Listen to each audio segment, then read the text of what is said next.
siin ründamas suur hall.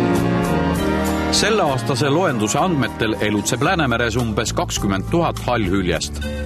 Eelmise aastaga võrreldes on nende arvukus veidi üle 10% vähenenud.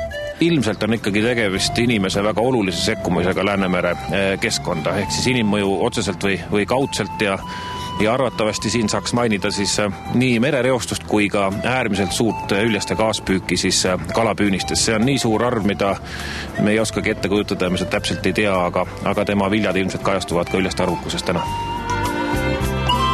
Ühe aasta tulemuste põhjal ei saa veel kindlalt väita, et hallhüljes hakkab Läänemerest kaduma. Küll aga tasub täna juba muretseda viigerhüljeste saatuse pärast. Kui hallhüljes tuleb jää puudumisel ka maismaale poegima, siis viigerhüljes nii ei käitu. Tema toob oma järglased ilmale ainult jää peal. No ülged on tegelikult arktikaloomad, nad ongi väga suures osas talveloomad ja nagu siin praegu detsembrikuus me näeme, ei ole seda talve kusagilt võtta.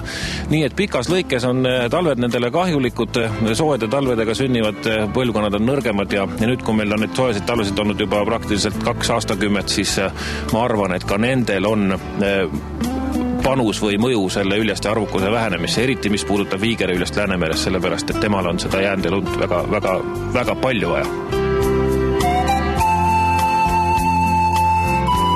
Soome lahes elab praegu kõigest paarsada viigrit. Selliste olude jätkudes surevad Soome lahe viigrid lähitulevikus ilmselt välja.